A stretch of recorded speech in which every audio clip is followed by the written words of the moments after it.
We're back to the Neil Haley Show, and I'm with best-selling author Jay Len Sciuto, author of Hades Crypt.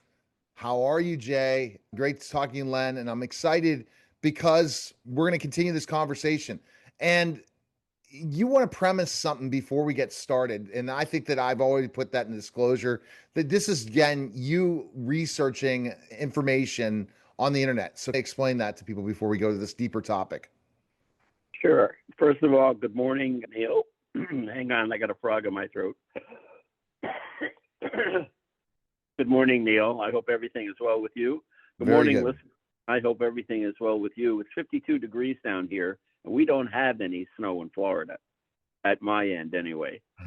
Couple of things. First of all, it's the information I do get off the internet, but also I would like to mention that I get it from my past military experiences and current events, and some of the people that I still have contacts with, even though I've been retired since 2009. 2005, I'm sorry. And then the other thing I'll mention is I will not ever mention anything that is potentially sensitive or classified, because what happens is if that happens and there's a knock on my door, I could end up making little rocks out of big rocks in Leavenworth. And I'm 80 years old, so I don't want to go to a place like Leavenworth. Okay? No, okay, got it. Let's get going. And you wanted to go back because get our listeners back into what you were talking about last week. Okay. First of all, this conversation could be a little heavy. It's not intentional, but the information, because the information is what it is, in my opinion, a little bit heavy. Let's go back to when China was talking about taking Taiwan, Guam, and the Philippines. The reason that they wanted that area, those areas, and they did not do it yet, was because we have affiliations with Guam and the Philippines and Taiwan. They also realized that if they were to do something, that because of the international agreements that we have with those countries and island, that could be considered as an act of war. And the reason they wanted those, is it's like I've mentioned to you last week and previous weeks, it's an early warning sentry system. And it's critical to their defense, but they're also the country, if you look at where they are around the world, even in the United States, their goal is to be as strong, excuse me, if not stronger than China, than Russia. We have to look at certain things. That's the preface there. They wanted those parts. Now let's fast forward into the Trump era, this from 2025, okay? The reason he said he wanted Canada and Greenland was because of the same reasons that China talked about Guam, Philippines, and Taiwan. We have a situation where things are building up in the Arctic. And I'll give you an example. First of all, I'll say that the snake for a while only had 3 heads. And when I say that, Russia, China, North Korea. Now Iran has signed an agreement with them as well. And I talked about the situation between China and Iran and my hypothesis about Iran selling oil to China and then China under the table possibly passing nuclear weapons and possible material to Iran under the table. Let's talk about nuclear weapons to begin with. Russia today has 5,460 nuclear weapons. China has 600. North Korea has 50. Iran, because of what we've been doing and monitoring in Iran, they have none. The United States has 3,748 nuclear weapons. So basically, if you add China and Russia together, that's 6,000, basically, to our 3,750, basically. Now, why do we want Greenland, or why do we want to have an agreement with Greenland? And there are several reasons. One, Russia wants Greenland because it shortens their seagoing lanes into the Atlantic. If they take what we call the Northern Passage, it's something like a little over 3,000 miles. The U.S. to Greenland from the closest point is about a little over 1,000 miles. And Canada to Greenland is only 20 miles. So that's one of the other reasons why President Trump was talking about having some sort of an agreement with Canada. And the reason is the detection time. That's a critical factor. Any type of aggressive action from either China or Russia is an early warning system, so to speak. Now, I will say that prior to President Trump coming into office, inside the Arctic Circle, as I previously mentioned, there's all kinds of natural resources, and I'll talk about them in a couple of minutes. But I want to talk about military bases. Prior to President Trump being elected president in November, Russia only had 3 functioning military bases. The United States had none inside the Arctic Circle, other than the research facilities and bases, so to speak. Today, if we were to look, Russia currently has 32 military bases inside the Arctic Circle. And we know that from a natural resource perspective, that inside the Arctic Circle, it's a gold mine, so to speak. And I'll talk about natural resources in a few minutes. So today, Russia has, with those 32 bases being in existence, some of them were old Air Force bases, some of those were radar stations, and now they're building bases, or they have bases, for foot soldiers, ground troops, okay? The United States today only has 10 military bases inside the Arctic Circle. They're working on those 10. They're expanding them and creating them. But there's a possibility of having 10 to 12 more. But we see how it goes. You have to remember that Russia has a lot of territory, their own territory, inside the Arctic Circle.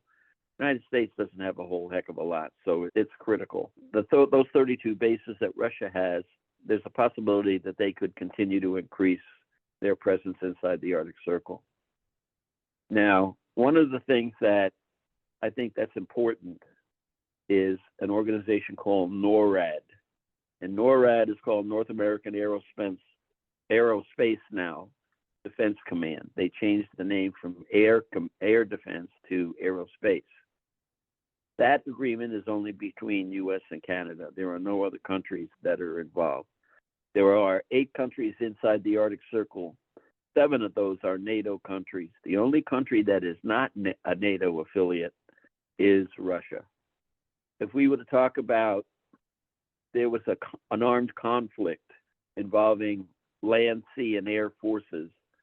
If you were to look at Russia, their total military force in those areas are 34,476,000 people. The United States today only has 2,860,000.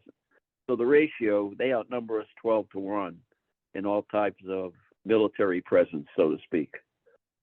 If we talk about the 2 lanes, there's a Northwest Passage and there's a Northern Passage. The Northwest Passage is between Greenland, Canada, and the United States. The Northern Passage is between the east side of Greenland and Russia. The distance from the Arctic Circle to the closest point of the United States is about, let me look. Yeah, about 900 miles. The Northern Passage for Russia is 1,700 miles. So you can see that if they have the opportunity and ability to take Greenland, it cuts down on their distance time at sea, use of fuel consumption, and of the ability to move military ships in a faster manner.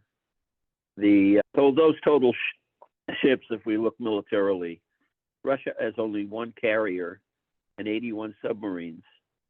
The rest of those are destroyers, cruisers, frigates, and corvettes. So they have 385. The United States, when Trump took office, was 288 ships. And I mentioned to you, Neil, that one of the first early podcasts that we talked about, when I walked away from Desert Shield and Storm, That was in 1992. The United States had 954 ships. So we have been pushed down from the leading naval force in the world down to the third leading naval force in the world. And right now we're building ships, military ships. There's a place in Pascagoula, Mississippi that has a contract that they're building right now. That's 13 ships. So there's a big push to improve our defensive posture. The natural resources inside the Arctic Circle, I'll give you an example, and I'll only talk about the ones that I know. If we were to look at crude oil, inside and under the Arctic Circle, there are 900 billion barrels of crude oil.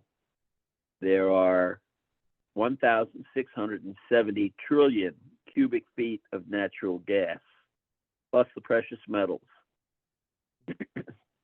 That's the Arctic Circle. And those precious metals that we have here in the country, that Greenland has, that's in the Arctic Circle, are gold, nickel, platinum, rare earth, and diamonds, gems, diamonds and rubies. So if we talk about the gold, we obviously know that it's used in highly specific electronic wiring and in jewelry. Nickel is used mostly for batteries. Platinum is used, I believe, this is a surprise, is used in the creation of automobiles, frames, as an example, but also in electronics. The rare earth are mostly for uses in energy, plutonium, radium, that kind of stuff. And then the diamonds and rubies, of course, are used in industry, like for lasers, and in jewelry. The current population inside Greenland right now is 57,000 people. The United States has one military base. And that base has been there for quite a number of years. The other aspect of this is we have now, President Trump mentioned it, the Golden Dome defense system. That system is in place, and if we were to acquire peacefully Greenland, and I will tell you that I'm emphasizing peacefully because President Trump would never use force to take Greenland, and I'll tell you why in a minute. But the Golden Dome system would be able to early detect any type of aggression from Russia and from the Arctic Circle. And that system is a defense system for regular aircraft, hypersonic aircraft, regular and hypersonic missiles. It's an early warning and a defense system. We've seen the predecessor of that system used by Israel against Russia in the Ukraine. And the reason I said we're not going to take Greenland by force is because we would be exactly like what the situation is between President Putin going after the Ukraine or the Crimean area, because they do not have a seaport from their country into the Mediterranean. And by taking the Crimean area, that opens up the sea lane into the Mediterranean. They're looking for quicker and shorter avenues, so to speak, for their commerce, for their selling of their products that they sell internationally. The other thing I'll mention is when I talk about defense, you can see that if you look at Russia combined with China and North Korea from a nuclear weapons perspective, from a seagoing perspective, and I did not research the aircraft and the missile perspective, because realistically, I don't think when you talk about nuclear weapons, as I earlier mentioned to you, it's the elimination of the human race because of the radioactive fallout that would occur. So the whole aspect of all of this is Greenland is critical. Now, I just saw, before this podcast this morning, I looked at Fox News, and I only look at two news stations. I gave up watching NBC, ABC, and CBS, and CNN.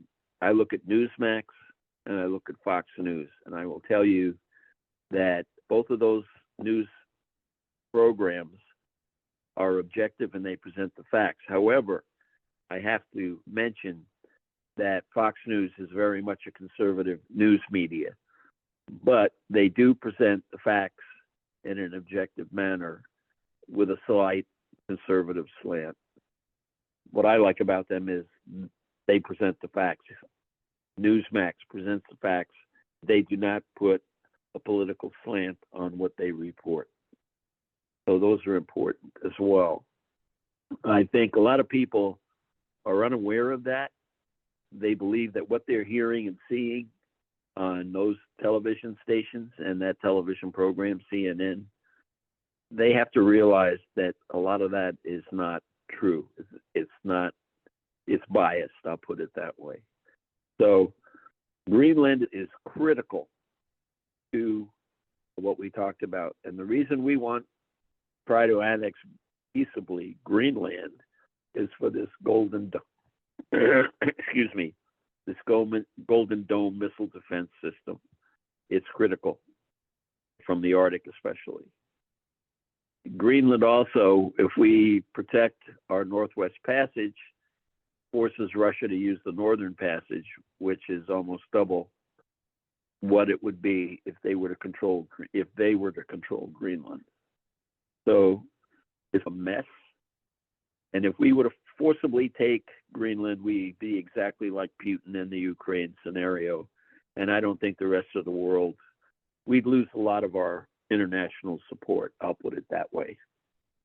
So that's the situation today as I know it. The other thing I will mention is all of my information is based upon current events, common sense, looking at who the quote unquote bad guy is, like I do with that television program, The Closer, and my past military experiences. The three books I have written, Hades Crypt, Devil's Delegation, and Tango Now in China Sea, are all based upon those three things: military experience, current events, and my time spent in Washington and globally throughout the world. With the two international places that I was as a Coast Guard officer. It's very frustrating for me. I'm very nervous about what's going on. And all you have to do is, if you talk about Greenland, just research it on the internet and you'll find the same information that I'm talking about. And it changes a little bit day to day. The other aspect I'll mention when I mention China and Taiwan, Guam and the Philippines, Guam has been with us since World War II, Philippines as well. We did have military base on Greenland during World War II as well. And we still have that one military base there. But Greenland, their precious metals, like I mentioned, what's in the Arctic, is also pretty high. I have a list here somewhere. I got to find it. Hang on. Greenland, okay. They have remember I said the Arctic Circle has 900 billion barrels of crude oil. Right. Greenland has 31 billion barrels of crude oil for a small island.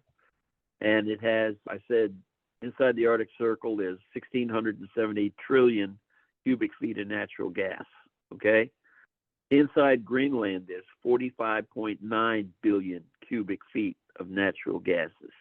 And that, I can't tell you what about the precious metals because they're immeasurable right now.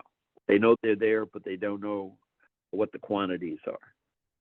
So you can see that the Arctic Circle, for what we're talking about for natural resources, and Greenland have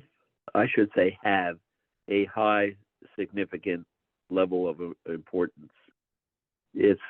Sometimes it drives me nuts, so to speak, when I see and shake my head. The other part that really bothers me, and this was put out probably in late 2024, but China, not only their economic process, but they own inside the United States over 220,000 acres of land. And a majority of that land is close or near military bases. And that's also a frightening aspect. The world situation, I'm disappointed that Canada does not want to support us in peaceably using Greenland as a sentry system, but Canada is also a sentry system. It boggles the mind as to why NATO doesn't want to support this as well. Because I have to be very honest, in my personal opinion, those NATO countries that are part of Europe are very weak. And Denmark has no ability to defend Greenland if Greenland is attacked by the snake. So that's where we are, Neil. It's not a good place to be. It doesn't seem like a good place to be, that's for sure. Here, so what is your prediction? Do you feel that there's going to be conflict? No, because the rest of the world that supports us would liken us unto Putin and Zelensky in the Ukraine. I think there's a way, and I'm positive that it hasn't been aired. I know it hasn't been aired, but Trump's a pretty good negotiator. He knows how to make deals, and that's advertised all the time on the media. I think it'll be done peacefully. Greenland has to remember, and Denmark has to remember, they've got total military force of something like 5,700 people or 57,000 people. That's a very small military force. That's the equivalent of the Coast Guard forces inside the United States. In the Coast Guard, there's only 56,000 officers and enlisted people inside the Coast Guard. Our ships are old. They're in the process of replacing those older ships with new ships. They're being built as I talk to you. The other thing I'll mention about the Arctic that I have not mentioned is the United States has 3 icebreakers inside that they can use inside the Arctic Circle. Russia has several.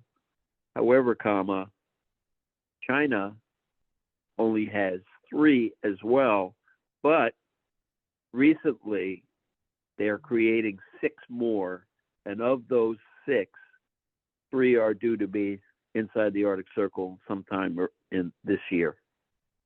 Their presence inside the Arctic Circle will come into existence when those icebreakers get inside the Arctic Circle. So instead of just having Russia to contend with inside the circle, we'll have Russia and China inside the Arctic Circle. You have to remember that China has no natural resources, so they're hungry for their natural resources. This is pretty interesting stuff. And so you're not worried. You're not worried, Len, that this is going to become a fiasco. I wouldn't use the word fiasco. I would just say that in what I have read, what I've seen is inside the United States, President Trump wants to use the National Guard to break down these protests. But outside for the fiasco, I wouldn't call it a fiasco, so to speak. It's just, I'll put it this way. When I was going to college at Florida Atlantic University in those days, that was a former U.S. military air base, by the way, in World War II. It was the junior and senior years for college. And inside of Florida, there were junior colleges. So you went to junior college, and then you went to Florida Atlantic University. They did not have any type of intramural sports or international varsity sports to play other colleges. And there weren't any fraternities. I belonged to a science group, being a chemistry major. We decided to petition to have a fraternity. And in that fraternity, we started with 20 guys, men and women, I should say, mostly men. And today, I think you can't call them fraternities anymore because some of them are both men and women. But in that 20 group, there were 20 people. And there was a fellow by the name of a Lebanese fellow by the name of Tiras Nuia. We had a Japanese fellow. There was a Chinese fellow. We all had different religious affiliations. We had different political opinions, but we all managed to get along together. We all accepted the people for who they are. And the political aspects, we held those in abeyance, so to speak. But occasionally we would talk about them, but we never got aggressive with that. And that's what I think the posture of the globe should be. not pushing communism, not pushing socialism. I don't know. I think that unless we can sit at a table, we, the government, sit at the table and try to work things out between the snake with four heads right now, I think down the road it's going to happen.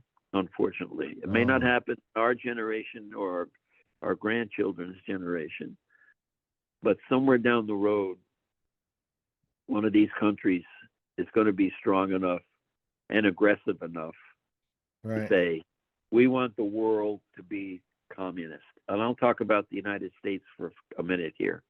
I will say to you that one of the things that is a precursor to socialism is the elimination of religion. All right? And so we see the Jewish religion being attacked. Now we're seeing Christianity attacked, not only globally, but inside the United States. And by the way, that protest inside the church, Sharon and I recognized one of those protesters that we have seen at other protest locations geographically inside the United States. All right? So he is one of the people. He's a Caucasian male man, and he's got a full beard, and it's gray, but it has a white streak in it, and that's how we identify him. And he's been at, we estimate, what we've seen, been able to pick him out in 3 or 4 of the protests that have been going on throughout the country. So he's traveling around, cycling these people up, getting them to believe what he's saying. Wow. And causing these riots. Okay. All right. We have to keep in our prayers that we don't get into more and more violence. Go to jlensciuto.com to pick up all his books. Lowercase. All lowercase. Yes. Very simple. And I look forward to hearing you. Yes. No period on the website. I appreciate it, Len, and we'll talk soon. Hey, I'm sorry to be a heavy conversation. No, I think this is good content. All right. You're listening and watching The Neil Haley Show, and we'll be back in just a moment.